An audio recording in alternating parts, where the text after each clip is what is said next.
Hello everyone. I probably know most of you, but for those of you who I don't know, my name is Keandra Jimenez.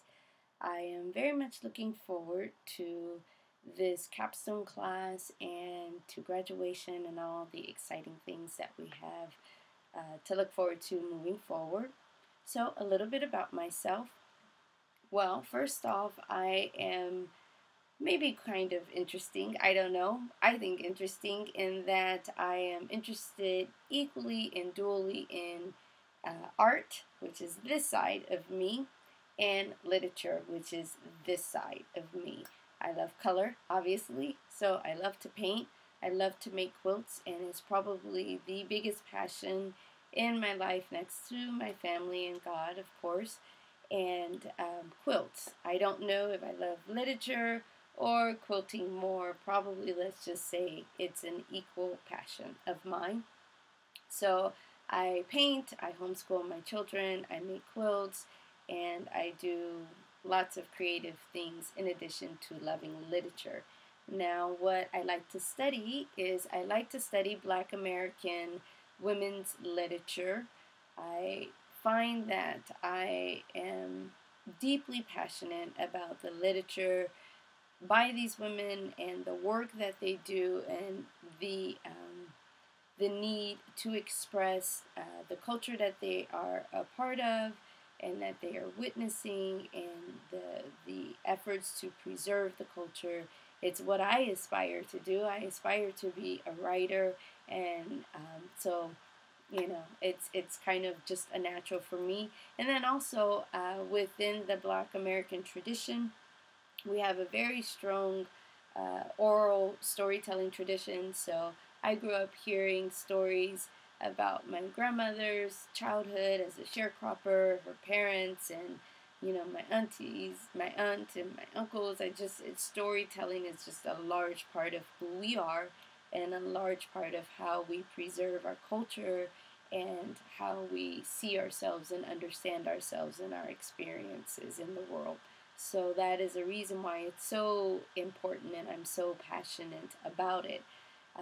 And I'll get a little bit more into the quotes too.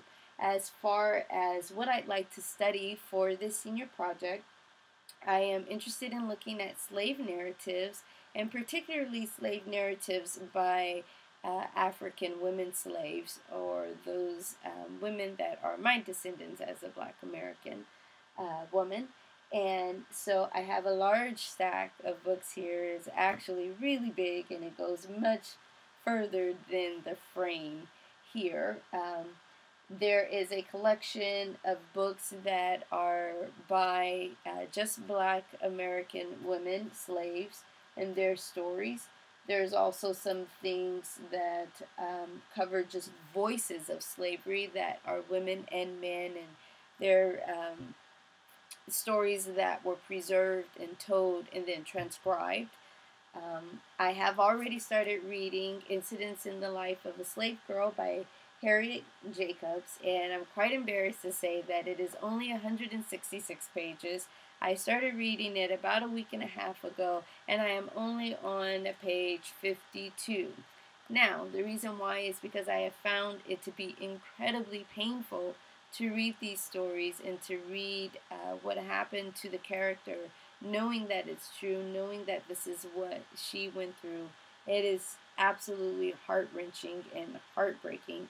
And so this past weekend I was reading, I came through a very difficult passage, and I literally had to close the book, put it down for a second, and just kind of look away and focus on something else. And that's when it dawned on me that the reason why I haven't finished it is because I'm constantly having to stop and take a breath. But it's really good, and I'm happy to have the opportunity to read it. I recently found out through one of my uncle's long story, but I recently found out that my great-great-grandmother was a slave. Her name was Minnie Green. She was a quilter. I didn't know that, so quilting is in my blood. And that she would tell him her stories of being a young girl in slavery while making quilts. And so he's kind of trying to remember some of those things, and and give them to me, and I'm going to try my hardest to preserve them.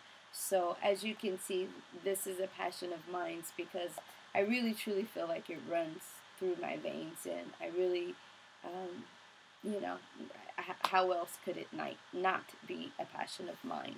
So books that I recommend. I really want to read a passage from one of these books, but I'm on like my third or fourth video, and it's because I'm reading a passage and I can't stop myself and I can't do everything. So I'm not going to read it, which pains me. But anyway, Sandra Cisneros. I absolutely love Sandra Cisneros, and I find that I have these literary crushes, you know, on these writers, and I'll go from like Toni Morrison to Alice Walker to Nella Larson to, I don't know, to Sandra Cisneros, and then it starts right back up again. And so I'm back at Sandra Cisneros, The House on Mango Street. I absolutely adore and love this book.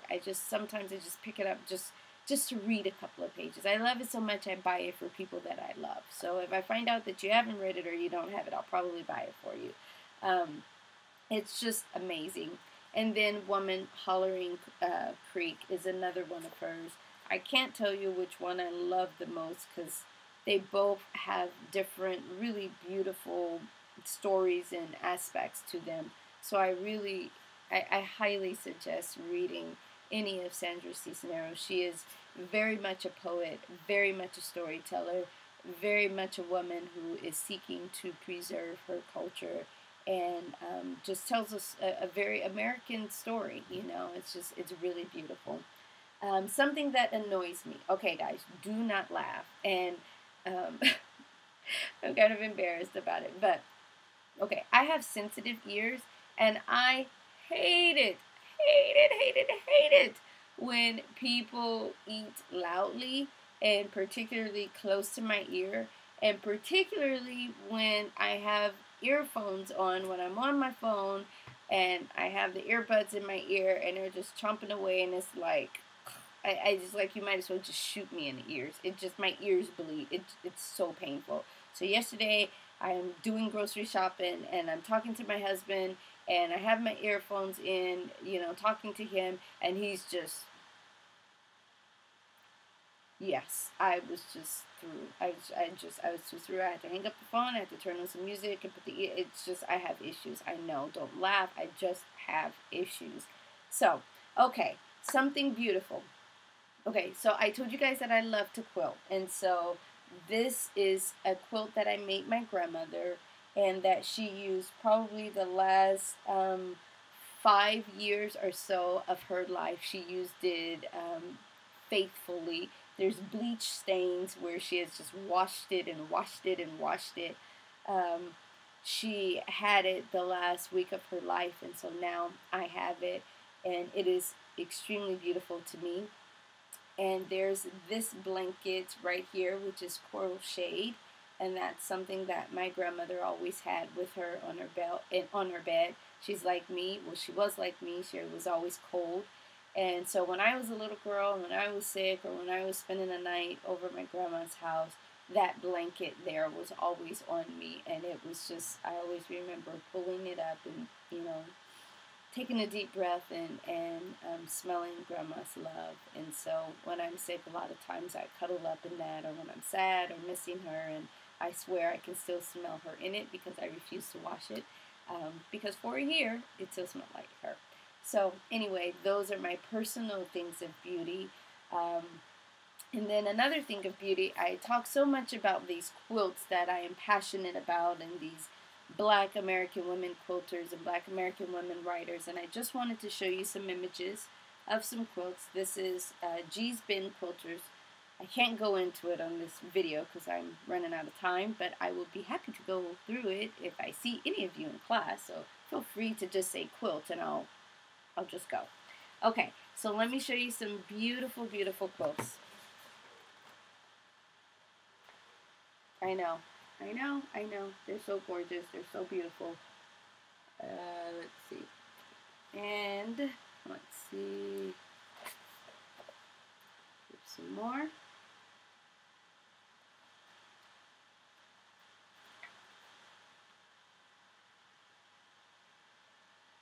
This is rocking my world right now. I'm trying not to have a moment. And here's some more. These are fabric quilts. They are absolutely gorgeous. And one of the things that you have to understand, like say for instance when looking at this one, is that it's made out of corduroy and it's old fabric. And if you've ever sewn, if you've ever made a quilt, if you've ever hand sewn or hand quilted, then you would understand the absolute complexity or difficulty in sewing together fabric like corduroy or jeans into a quilt and sewing it by hand, and to be able to piece these things.